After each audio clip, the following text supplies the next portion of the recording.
Every cat owner knows that nobody owns a cat. Alan Perry Berkeley. Such is the best description of a species known as Felis catus, the only domesticated species of felines on the planet, in sharp contrast to lions, tigers, and leopards and jaguars that share its recent lineage. Our cats tend to lack the same level of ferocity, aggression, and strength of their wild counterparts, but occasionally show toned-down versions of it. However, it might be inaccurate to describe cats as domesticated, as it gives the impression that cats entered our human world on our terms. In reality, and in sharp contrast to all other domesticated animals, cats really just domesticated themselves. In sharp contrast to our best friends, the dog, who look up to us for table scraps and obey our every command, the cat takes orders from no one.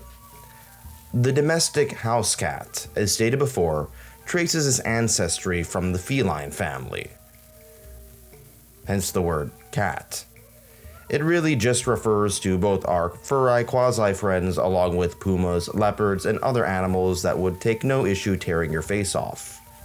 It's quite strange how such an aggressive family of animals that make up the apex predators of ecosystems across Africa, Eurasia, and the Americas could also produce a species capable of playing with yarn for YouTube videos. Cats are actually up there with crocodiles and sharks as one of nature's finest creations, if you could call them that. Creatures of incredible speed, strength, adaptability, along with some pretty gnarly retractable claws.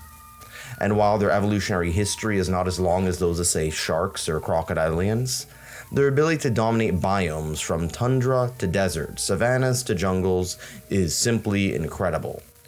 The species of cat that would become the most successful on the planet was among the least impressive of his family. Now, in sharp contrast with dogs, which are domesticated from the Pleistocene wolf, which is most similarly related to the modern gray wolf during the Stone Age, cats would domesticate themselves during the advent of human civilization. In the Middle East and North Africa, the birthplaces of complex human societies, far after the Mesolithic period of the Stone Age. This obscure animal known as the African wildcat, a species that still exists in the wild to this day across much of Africa, save for the harshest areas of the Sahara Desert and the jungles of the Congo, was eventually domesticated, or self-domesticated. They are also found in much of the Middle East, Central Asia, and the Indian subcontinent. While not as grand as a lynx or the Siberian tiger, their range and adaptability were unmatched by other felines. So too are their physical features to some degree. While I would not bet that the domesticated cat would win a fight with, say, a lion, these small felines have a remarkable ability due to their sense of balance. This is where the phrase "cats have 9 lives" comes from. This stems from, after all, their sense of balance. Cats are able to walk carefree on high ledges and narrow paths that only members of the Jackass movies would dare to do. They also have excellent night vision, needed for hunting rodents and other prey animals, which are by and large mostly active during the night. Most of you have probably noticed that if you have a cat, they aren't really diurnal or nocturnal, but rather crepuscular, meaning that they do most of their activity during dawn and dusk, napping sporadically during the middle of the day and the middle of the night. This allows them to take advantage of hunting opportunities against prey, which tend to be less adaptive towards both night and day, while cats tend to stray the lines of the binary between night and day. However, the cat's color vision is worse than that of humans. I suspect this may be due to the fact that cats are really not fond of eating fruit, and thereby didn't need to develop as many color distinctions as diurnal creatures such as ourselves, which rely on a lot of vegetation. But that's just my guess. To make up for their poor daytime eyesight, they have whiskers, which help enhances their sense of touch, since after all they don't have hands. Their sense of hearing is also fairly impressive, being able to hear ultrasound, meaning sounds with greater than 20 kilohertz. Their ability to detect sound from a broader range than humans helps them hear noises made from small prey. They also have a pretty good sense of smell. While not as good as dogs, it's certainly better than our sense of smell. And let's keep it real, our sense of smell is only really good at detecting smoke and shit. Cats will even communicate using the smell of their piss. If you did this, you'd probably be arrested for public indecency. You might also have noticed that cats like to rub their faces on various objects. This is a way of marking their territory. If your cat rubs its face on your table, lamp, or toaster oven, that's pretty much its way of stealing your stuff. One of the most peculiar elements of the cat's olfactory system is the effect of catnip. This comes from a type of plant that pretty much gets cats high, sort of, resulting in a dazed and confused euphoria. Just from contact to the smell. Granted, it doesn't affect all cats. It would kind of be like if beer or weed only affected 80% of people. The parallels between catnip and other animal stories of getting high, such as monkeys eating fermented fruit and dolphins getting high off of pufferfish, may draw parallels between human recreational mind-altering substance use. However, it's unclear to what extent these cats and other animals seek them out, and if it's possible for them to get addicted.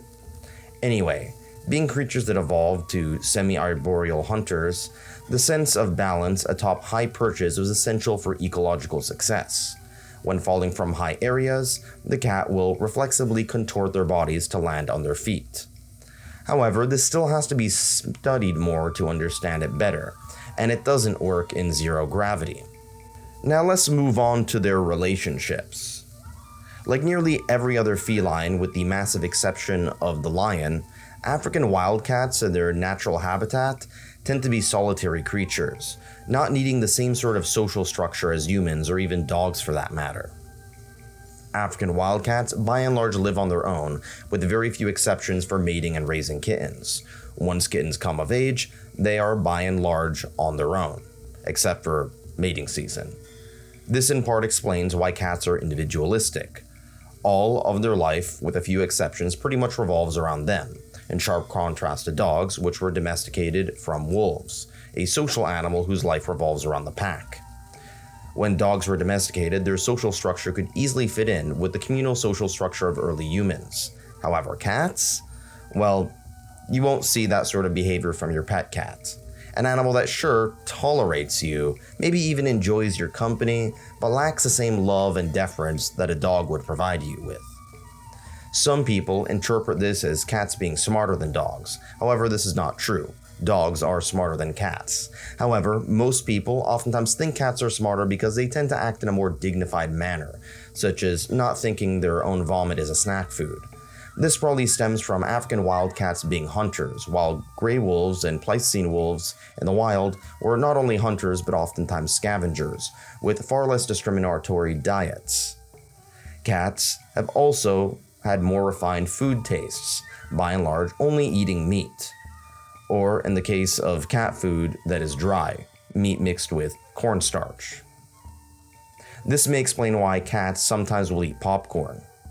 Going back from popcorn to ancient Mesopotamia, the first urban human societies had switched from hunting and gathering to settling down and farming grain like wheat, barley, and chickpeas.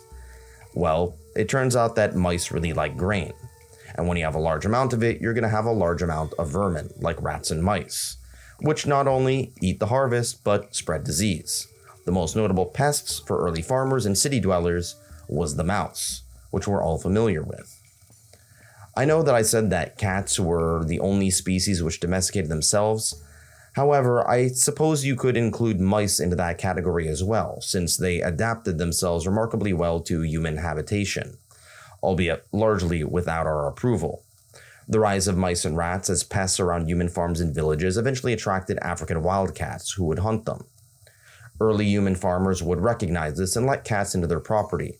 Where human civilization spread, cats would spread too. Not only hunting pests, but also devastating the populations of non-pests like various species of birds, reptiles, and others. An issue that still exists today, particularly in geographic isolated regions like Australia, which never had native cats.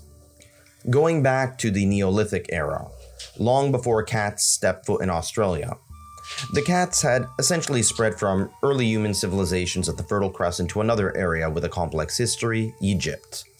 The ancient Egyptians admired cats. It's quite interesting that ancient Egyptians used the image of the cat for their goddesses in particular, rather than their gods, and to this day, cats, male or female, tend to represent femininity.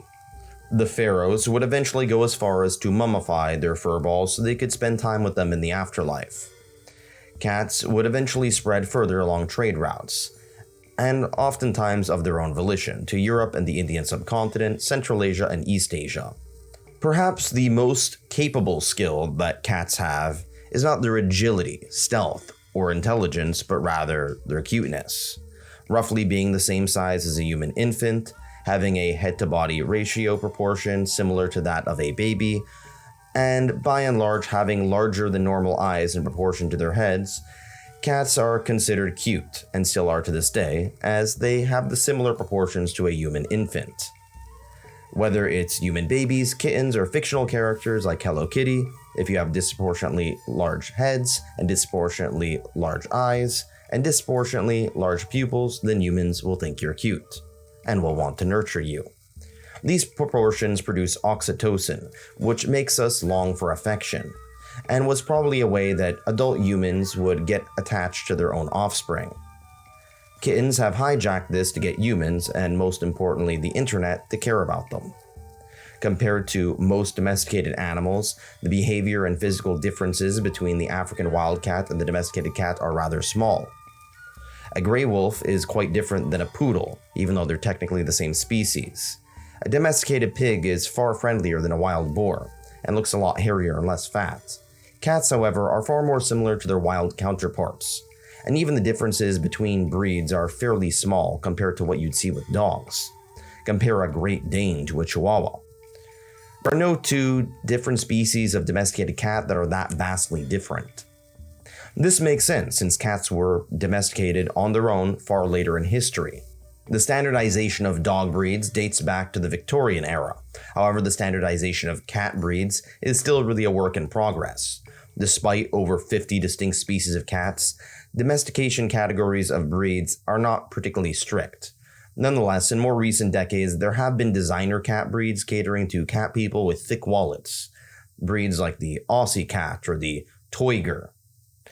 Part of the reason for this lack of standardization, or at the very least less rigorous standardization, aside from not living with us as long, is probably due to the large population of cats that are feral and stray.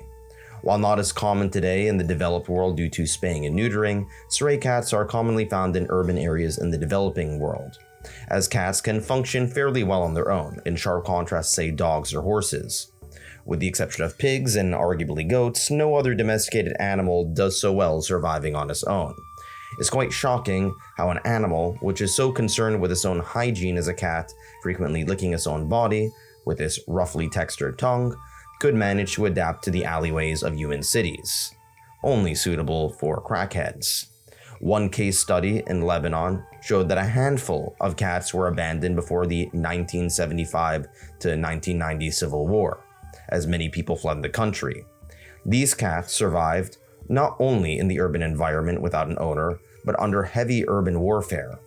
Their agility made the urban landscape an excellent habitat despite the bombardment, and they were naturally talented at parkour. Today, the capital of Beirut could be called the feral cat capital of the world. And while cats are known for their refined tastes and pickiness when it comes to food, they can abandon this in tough times, digging through dumpsters for whatever animal fat and protein can be found. Despite the success of feral cats, indoor cats still live far longer lives than their outdoor counterparts, as the former are protected from the elements.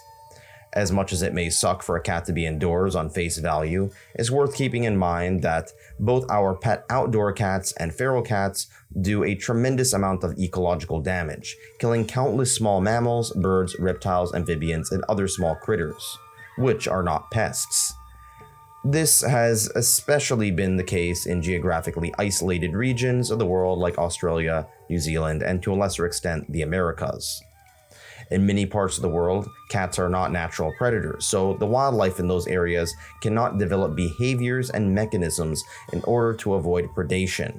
In Australia, the government has even promoted euthanizing certain cats, which, while angering cat owners who feel a deep sense of connection to their fur balls, we should note that the prevalence of these feral cats has led to the extinction of over 20 species on the continent. Cats, aside from their cuteness, have also not helped their cause, given the fact that they oftentimes hunt for sport rather than food. Cats have even changed their behavior in response to humans. When African wildcats were in the wild, they were by and large silent and still are today, only meowing when they're kittens. However, domesticated cats will meow as adults, oftentimes to get human attention. Humans, after all, are not olfactory creatures. We have a poor sense of smell. But we are auditory creatures, and our hearing is pretty good, and cats will oftentimes try to communicate us with meowing, and sometimes purring. The smartest of cat species, like the Siamese cats, meow the most. Now, today, cats still perform their primary function of killing vermin. However, they by and large are kept for companionship, despite them only being mildly amused by our, companionship, if you could call it that. In contrast to dogs, we are more likely to love them than they are to love us. Yet us humans are so fascinated by their every move. But they're so indifferent to us. I guess you could call them fluffy narcissists by nature. And if you think about it, human babies are also narcissists. We take care of them nonetheless, even when they cry, especially when they cry. And the cat's resemblance to human babies is probably why we'll continue to keep them around for much longer after the mousetrap was invented. And they'll still stick by our side, even if they don't really care about us. Thanks for watching.